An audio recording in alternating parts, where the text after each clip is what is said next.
my name is Alexis Linares. Today I will be talking to you guys about a man by the name of John Snow, who helped pave the path of water purification by using chlorine as a disinfectant. Water, with no doubt, is a very essential substance on this planet.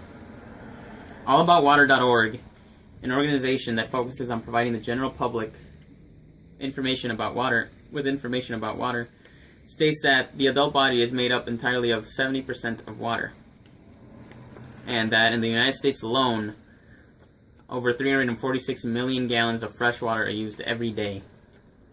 Have we always had this much access to this much water? Of course we have. Earth behaves like a terrarium, in that it rarely loses or gains extra matter, which means that water that existed on Earth millions of years ago still exists to this day. So the question we should be asking is, how did we come to have this much access to this much clean water? That is, water that isn't contaminated. John Snow lived during a time period known as the 1854 cholera outbreak, or better known as the Broad Street cholera outbreak, where cholera was very prevalent in the city of London, England, in a district called Soho. So the outbreak was devastating. Part of it was due to a large influx of people and poor sanitary services.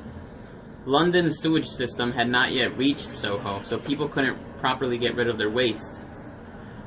Research done by UCLA's Department of Epidemiology states that people would have their basements and cellars filled with feces and urine, and what they had were pots, and people would dump their waste into these pots, and once those pots were overflown, they didn't know what to do with them.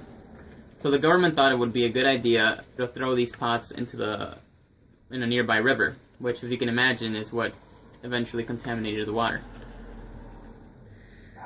By the end of this outbreak, around 500 people had died, so it was devastating.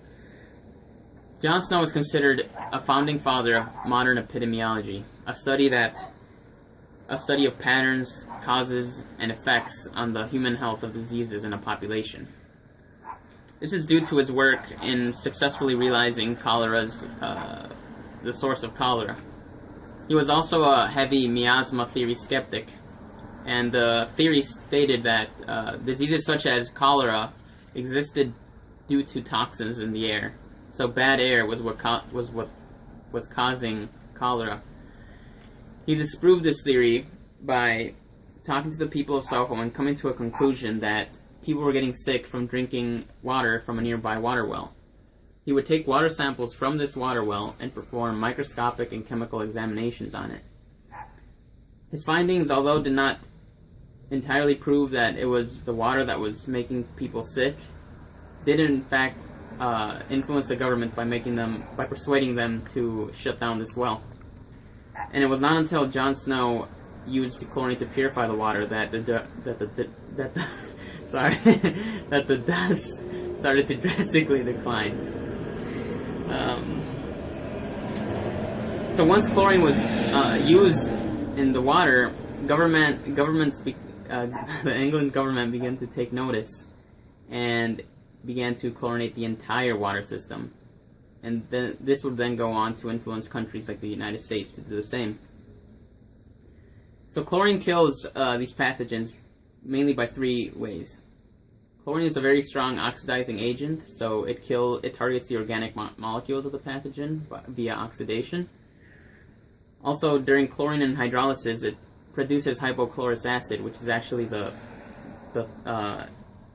one that disinfects the water, and it does so by, well, first of all, hypochlorous has a neutral charge, so it easily penetrates the negative charge of the pathogen.